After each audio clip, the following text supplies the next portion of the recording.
Je suis très content de présenter ce pitch de notre ami de chez Intent. Alors, Intent, Jean-Philippe. Donc, Jean-Philippe est directeur commercial de Intent. Alors, Intent, c'est vraiment une success story française. Hein. C'est aujourd'hui environ 30 personnes, 32 personnes dans la société, 12 années d'expérience, 25%. 25% du marché des bailleurs sociaux en France, 10 millions de mètres carrés tertiaires, c'est vraiment une très très belle aventure que j'ai le plaisir de suivre et d'accompagner depuis maintenant environ 7 ans. Et donc, Jean-Philippe, tu vas nous présenter donc Intent et la plateforme, surtout la plateforme. Exactement, merci Dominique pour l'introduction et d'avoir resitué Intent pour les personnes qui ne nous connaîtraient pas. Je vais vous parler aujourd'hui de retours d'expérience qu'on a pu mener auprès d'acteurs qui sont des bailleurs sociaux ou des collectivités dans le pilotage de la performance énergétique des bâtiments résidentiels et de la ville. Moi, en effet, je suis le directeur commercial d'Intent, je suis en charge du développement de cette PME qui existe depuis 2011 et qui est un acteur du SaaS dédié à l'immobilier et à la ville. Intent, donc retenez bien ce nom. Notre mission, c'est d'améliorer la qualité de vie et de travail des utilisateurs des bâtiments et de la ville. Et en réalité, c'est même d'aider les acteurs qui font la ville et qui font les bâtiments à améliorer la qualité de vie et la qualité de travail. Donc notre clientèle, elle est principalement composée de bailleurs sociaux, de foncières, d'asset managers, de collectivités. Ça représente à peu près 40 000 immeubles en France aujourd'hui, 1,5 million de logements et près de 10 millions de mètres carrés dans le tertiaire. Et ces 6 000 utilisateurs de la plateforme aujourd'hui, du personnel opérationnel sur le terrain, des gardiens d'immeubles, des responsables de site, jusqu'à des comités de direction, des COMEX, qui utilisent notre plateforme justement pour vraiment piloter la manière dont est exploité le patrimoine. On est déployé aujourd'hui partout en France, donc avec une clientèle, comme je le disais, qui est composée de bailleurs sociaux et d'acteurs plutôt du milieu de l'industrie, de l'entreprise et des collectivités.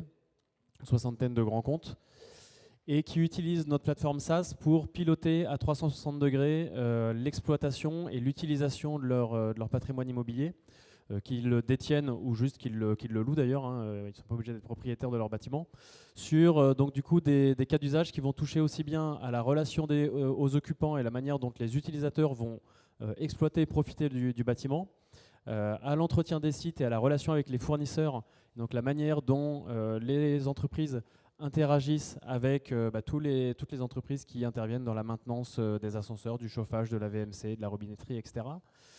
Piloter la conformité réglementaire des actifs pour maîtriser les risques qui peuvent peser sur ces actifs. Piloter bien évidemment la performance énergétique qui est un enjeu majeur maintenant pour répondre à des besoins de maîtrise des charges et de décarbonation de l'activité. Et tout ça, venir sous-tendre à la fois des stratégies RSE de décarbonation de ces acteurs de l'immobilier et également des impacts économiques de maîtrise des charges. Alors on va se concentrer aujourd'hui sur des retours d'expérience que je vais vous partager autour du pilotage de la performance énergétique. On a rappelé ici, si c'était nécessaire, les principales motivations de nos clients à lancer des projets de pilotage énergétique. Il y a évidemment un aspect économique, puisque en réduisant les consommations d'énergie sur lesquelles il y a une très grande volatilité des prix ces dernières années, évidemment je vais maîtriser mes dépenses. Lorsqu'on est un acteur qui est un bailleur social ou une collectivité avec une mission d'intérêt général, il y a évidemment un enjeu d'exemplarité et on a un reporting extra-financier qui s'applique également aux entreprises sur lesquelles elles vont devoir rendre compte de leur stratégie pour décarboner leur activité et ça va passer évidemment par la maîtrise de l'énergie. Il y a un enjeu d'emploi, alors là plutôt dans la partie rénovation énergétique qui nous touche un peu moins puisque nous on est sur l'exploitation, mais évidemment toutes ces stratégies qu'on va mettre en œuvre et qui vont permettre de cibler plus efficacement les plans de rénovation énergétique ont un impact sur l'emploi. C'est une manière pour nos clients aussi d'organiser leur résilience et d'être moins sujets justement aux variations et aux impacts que peuvent avoir le changement climatique ou les variations de prix de l'énergie sur leur activité. Des enjeux de qualité de vie et de santé, et la personne qui intervenait juste avant l'illustrait très bien justement sur en quoi la performance énergétique d'un bâtiment a aussi un impact sur la santé et le confort d'usage. Et puis enfin des sujets d'attractivité, alors attractivité du territoire, qu'on soit une collectivité justement qui souhaite faire venir des habitants, des entreprises sur son territoire, mais aussi en termes de marque employeur pour des entreprises ou des bailleurs sociaux qui souhaitent justement faire venir des nouveaux talents pour piloter la stratégie de leur organisation. Eh bien, il faut pouvoir mettre en place ce genre de stratégie aujourd'hui pour conserver cette attractivité. Alors, comment est-ce que chez Intent, on a mis ça en place ? Hop là, je suis un peu trop vite. Voilà. Comment est-ce que chez Intent, on adresse cette problématique ? Et bien, comme vous l'avez pu le voir dans le slide précédent, la maîtrise de l'énergie, c'est un sujet qui est stratégique. Et pourtant, vous allez voir n'importe quelle organisation aujourd'hui qui a décidé de piloter cette performance énergétique. Généralement, c'est confié à une ou deux personnes qui sont des chargés de mission performance énergétique ou carbone, etc., qui travaillent en silo, totalement déconnectés des processus de l'entreprise. Et les collectivités n'arrivent pas, ou les bailleurs sociaux ont beaucoup de mal à embarquer leur organisation et 100% de l'organisation pour avoir un impact justement sur ces enjeux de performance énergétique. Donc nous, on a décidé de prendre le problème à rebours et on s'est dit comment est-ce qu'on va faire en sorte que les collectivités, les organisations aient des effets de levier là-dessus. Eh bien c'est simple, il faut mettre un maximum de personnes sur les outils qui vont servir à piloter la performance énergétique et donc faire en sorte que du gardien de l'immeuble, du responsable de site jusqu'au COMEX, j'ai des informations, des alertes, des indicateurs, des données qui vont me permettre d'agir. Donc ça, on l'a traduit sur 3 grands facteurs clés de succès de ces stratégies. La première, c'est évidemment un enjeu de mesure, puisque de toute façon, on ne peut améliorer que ce qu'on mesure. Et donc, le premier enjeu des propriétaires ou des occupants de patrimoine immobilier, c'est déjà de savoir où ils en sont de leur performance énergétique. Le deuxième, c'est de pouvoir impliquer toute son organisation à l'échelle de ses collaborateurs et collaboratrices, comme je l'ai dit, mais aussi de son écosystème de partenaires, d'occupants, etc. Et puis ensuite, eh bien, c'est d'utiliser bien sûr les solutions numériques pour automatiser et massifier et je dirais bénéficier de tout ce que les solutions technologiques vont pouvoir nous apporter comme gain d'efficacité. Je vais rentrer un petit peu plus dans le détail par rapport à ça. Donc la plateforme Intent, sa spécialité, c'est de pouvoir automatiser la collecte de toutes les données d'exploitation des bâtiments, suivant toutes les thématiques que j'ai évoquées tout à l'heure, et donc évidemment les données de performance énergétique. Ça va commencer par déjà matérialiser les plans de comptage et les plans de mesurage des bâtiments, et faire en sorte que déjà quand j'ai un bâtiment comme celui que j'occupe ici, qu'on occupe aujourd'hui, eh bien on sache ce qu'on est en train de mesurer. Est-ce que c'est la consommation de l'éclairage? Est-ce que c'est la consommation de la ventilation, du chauffage, du chauffage de la piscine qui est au rez-de-chaussée ou autre, pour déjà être capable d'avoir une bonne vision de ce qu'on est en train de consommer dans le bâtiment, d'être capable de contextualiser un maximum les données et pouvoir rapporter justement en face de ce plan de comptage des usages, des surfaces, des types d'énergie, etc., qui vont donner à la personne qui pilote la performance énergétique des informations de contexte. Et puis bien sûr de faire en sorte de connecter au maximum toutes les données de consommation. Et pour faire ça, on a développé sur la plateforme Intent un écosystème qui s'appelle Intent Ready et qui regroupe plus de 200 acteurs aujourd'hui du marché qui ont un connecteur natif avec notre plateforme et qui donc sont capables d'envoyer dès le premier jour de déploiement de la solution des données sur notre plateforme. Quand on parle de l'écosystème de l'énergie, qu'est-ce que ça comporte? Eh bien, c'est à la fois des plateformes IoT du marché, voilà, des acteurs comme Synox, Wattsense ou des fabricants historiques d'équipements thermiques qui ont connecté leurs équipements. Ça va évidemment être tous les grands concessionnaires de réseau, eau, froid, énergie, chaleur, etc. Donc, sur le territoire de Paris, ça peut être CPCU, Fraîcheur de Paris, Eau de Paris, etc. Tous les acteurs du sous-comptage qui vont justement installer des compteurs divisionnaires et qui vont permettre de préciser ce plan de comptage. Et puis bien sûr les exploitants qui sont les plus à même d'intervenir derrière en amélioration de cette performance énergétique dès qu'une situation anormale est détectée.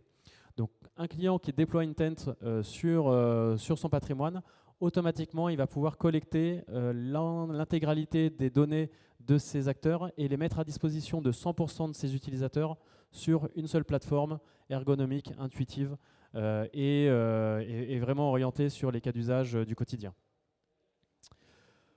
Donc justement, ces cas d'usage du quotidien, c'est là où on a beaucoup travaillé avec nos clients pour dire mais qu'est-ce qui est le frein finalement à un pilotage de la performance énergétique massifiée? C'est que très souvent, il y avait des approches expertes qui étaient mises en place, qui étaient très peu accessibles à des personnes opérationnelles, alors que ces personnes-là, finalement, elles ont besoin très simplement d'alerte. Elles ont juste besoin de savoir où est-ce qu'il y a un problème, quel est le problème et quelle est la solution, l'action à mettre en place derrière, et pas forcément d'aller sur des indicateurs trop complexes. Ces cas d'usage, on les a identifiés sur 4 grandes thématiques concernant la performance énergétique. Le premier, c'est l'exploitation. automatiser les demandes d'intervention ou les alertes à l'exploitant lorsque je détecte une situation anormale. La deuxième, c'est la priorisation des travaux, être capable de faire un top et un flop des bâtiments ou des équipements sur lesquels je dois cibler des travaux, sur lesquels justement ma stratégie de travaux elle est moins prioritaire pour pouvoir utiliser au mieux les euros que j'ai à ma disposition, surtout dans un contexte où les financements se raréfient. Un enjeu sur la relation aux occupants, relation locataire dans le bail social, mais relation occupants dans le tertiaire, où je vais pouvoir informer par de la notification, par des plans d'action justement les occupants et impacter les usages du bâtiment. Et puis enfin, l'aspect justement RSE, où je vais utiliser toutes ces actions-là et tous les résultats que j'ai atteints pour alimenter mes reportings extra-financiers et donc me mettre en conformité aussi par rapport aux réglementations qui arrivent à ces niveaux-là. Et puis en 3, comme je disais tout à l'heure, le numérique apporte des leviers d'efficacité qui sont phénoménaux. Auparavant, j'avais énormément d'actions qui étaient manuelles et avec peu de valeur ajoutée. Les divers impacts, c'est que j'avais des gens qui passaient du temps à agréger des données, à les mettre en forme sans forcément pouvoir agir dessus. Et puis, j'étais jamais vraiment dans le temps réel, j'étais toujours dans la réaction ou le bilan un an après. Et donc finalement, je subissais mes dérives énergétiques. Aujourd'hui, je peux vraiment être proactif. On détecte une anomalie de consommation ou d'usage, ça automatise la demande d'intervention. On détecte le dysfonctionnement d'un équipement ou un mauvais usage d'un équipement, ça automatise la notification au locataire. J'ai justement une situation qui revient à la normale, je suis automatiquement en mesure là aussi d'informer l'occupant et aller tout de suite mesurer du retour de satisfaction par rapport à ça. Donc je suis vraiment capable de massifier et d'automatiser des actions qui auparavant étaient réalisées très ponctuellement par les équipes, et ça va me permettre justement là de mesurer beaucoup plus efficacement l'impact de ma stratégie, aussi bien dans mon organisation, dans mes résultats financiers, mais aussi dans mes résultats d'enquête de satisfaction auprès de mes occupants. Alors cette stratégie, on l'a déjà mise en œuvre, comme le disait Dominique. Intent aujourd'hui s'est déployé sur à peu près 1,5 million de logements dans le bail social, 10 millions de mètres carrés dans le tertiaire. On est revenu sur quelques exemples là dans cette présentation. Pas-de-Calais Habitat, qui est le client historique d'Intent, c'est grâce à eux qu'on est là aujourd'hui. Ils nous ont soufflé l'idée il y a 12 ans de cette plateforme de gestion des immeubles. C'est 40 000 logements. Ils ont déployé la plateforme sur l'intégralité du patrimoine pour connecter justement toutes les thématiques liées au chauffage individuel et collectif. Ils ont complété ça avec des sondes de température, avec des chaudières connectées. Ils ont réalisé 20% d'économie sur le P1, donc l'achat d'énergie dans le chauffage collectif. Ils ont mis en place un service de coaching individualisé des locataires porté par les gardiens. Donc ils ont à la fois transformé le métier du gardien et apporté des nouveaux services aux locataires. Et ils ont formé toutes leurs équipes justement à l'utilisation de nos solutions. Donc quand on parlait tout à l'heure d'évolution des métiers et d'attractivité des organisations, c'est vraiment à travers des programmes comme ça que ça se concrétise pour un bailleur social comme Pas-de-Calais Habitat. Dans le sud-ouest, Domo France, 30 000 logements du groupe Action Logement, a suivi à peu près la même stratégie sur ses chaufferies, avec des chaufferies et sous-stations qui sont connectées aujourd'hui, sur lesquelles on va pouvoir automatiquement détecter des dépassements de consommation par rapport à des cibles qui sont fixées en fonction du climat et corrigées par la rigueur. Ils ont intégré ça dans une vision plus globale de pilotage de l'exploitation où il y a 26 fournisseurs qui touchent tous les métiers du bâtiment qui ont été connectés. Et là aussi, ça a été mis dans les mains de 600 utilisateurs. C'est à peu près 60% des effectifs d'un bailleur comme celui-là. Donc ça, on mesure quand même l'impact en termes de conduite du changement dans l'organisation que ça peut représenter. Et ça touche aussi bien le centre de relations locataires qui traite les demandes entrantes que les personnes sur le terrain, les pilotes des contrats et les personnes qui sont vraiment dédiées à la norme ISO 50001 chez Domo France qui est certifiée. Et cette stratégie, elle s'applique également justement aux collectivités à travers les infrastructures. On a déployé l'Intent sur la régie autonome de production d'eau potable de la MEL qui s'appelle Sourceo. Donc la MEL a remis en régie la production d'eau potable il y a quelques années. Ils en ont profité pour revoir tout leur environnement logiciel et faire un gros travail justement sur la performance énergétique des forages et des usines de traitement. C'est le premier poste de consommation d'énergie de la MEL. C'est un gisement d'efficacité énergétique et d'effacement qui est phénoménal. Et donc justement, un des premiers usages qu'ils ont déployé d'Intent là-dessus, c'est de pouvoir monitorer toutes les consommations d'énergie de ces équipements-là et de pouvoir justement travailler sur la performance énergétique avec à peu près les mêmes cas d'usage que j'ai décrits juste avant. mais aussi mesurer finalement un rendement énergétique de production de l'eau potable et être capable de détecter les facteurs de qualité de l'eau qui ont un impact sur la performance énergétique pour pouvoir mieux planifier justement leur consommation d'énergie et aussi orienter l'usage des différentes usines de traitement en fonction de la qualité de l'eau qui est remontée pour impacter leur performance énergétique.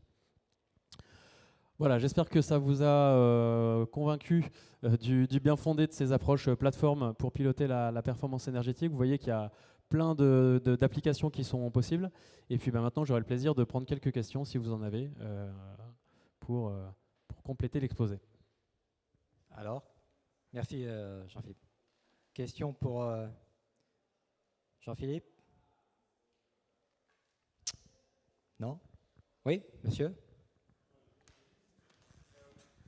Sur les effets rebonds du coup, sur les effets rebonds du coup, parce que quand on fait une réhabilitation, souvent on attend à avoir des économies d'énergie importantes et au final quand les personnes rentrent dans le bâtiment, on peut avoir une volonté d'avoir un peu plus de confort parce que les charges sont un peu moins grandes, etc. Et est-ce que vous avez des exemples, enfin je pense que oui, qui peuvent illustrer effectivement l'efficacité de vos solutions? Oui, alors nous, déjà, ce qu'il faut savoir, c'est qu'on intervient sur du patrimoine existant, hein, donc pas forcément dans le cadre de réhabilitation ou de travaux d'amélioration énergétique, puisqu'on va directement travailler sur l'exploitation, donc sans toucher à l'enveloppe ou aux équipements forcément. Après, cette mise en place des solutions, comme on le voyait chez Pas de Calais Habitat par exemple, elle est accompagnée d'approches qui sont multidimensionnelles, c'est-à-dire qu'il y a à la fois une approche qualité de service avec de la mesure de la température qui est faite dans les logements et de l'approche accompagnement des locataires qui est portée par les gardiens et par les entreprises. Donc en fait, ça permet de mitiger ces approches-là parce que le suivi de la qualité de service et de la température dans les logements est directement partagé aux prestataires pour qu'ils puissent intervenir là-dessus. Et lorsqu'on observe qu'on sort d'une fenêtre que s'est fixé le bailleur en termes de confort, eh bien, il y a des actions de sensibilisation qui sont mises auprès des locataires. La réponse, elle n'est pas uniquement technologique, et heureusement d'ailleurs, parce que sinon, on aurait en effet ces effets rebonds. Autre question? Oui? Question. Donc, au niveau de les locataires, enfin les gens, les habitants, dans les habitations, finalement, ils ont accès à cette information? Ils ont accès dans le cas de figure où le bailleur ou l'opérateur le souhaite. Nous, on est un outil à destination des professionnels. Nos utilisateurs sont vraiment chez le bailleur. Par contre, on est intégré à des outils de communication locataire, donc des portails extranet, des applications plutôt vraiment end-user qui sont intégrés par API avec Intent pour y partager des données. Mais Intent n'est pas sur cette stratégie vraiment de l'utilisateur final. Moi, j'ai une dernière petite question, rapidement. Vous êtes aujourd'hui le leader incontesté au niveau des bailleurs sociaux, hein, puisque vous avez grosso modo 25% du marché français et ça continue de jour en jour. Mais vous avez également 10 millions de mètres carrés tertiaires que vous gérez. Comment s'est passé est-ce qu'il y a eu des modifications importantes au niveau de la plateforme pour attaquer le marché du tertiaire ou il n'y en a pas eu? Alors, en réalité, la solution technologique, c'est la même pour les différents marchés. Et je pense que ça, c'est un aspect d'ailleurs assez important de l'évolution de ce secteur. C'est qu'auparavant, on avait des secteurs qui se parlaient très peu.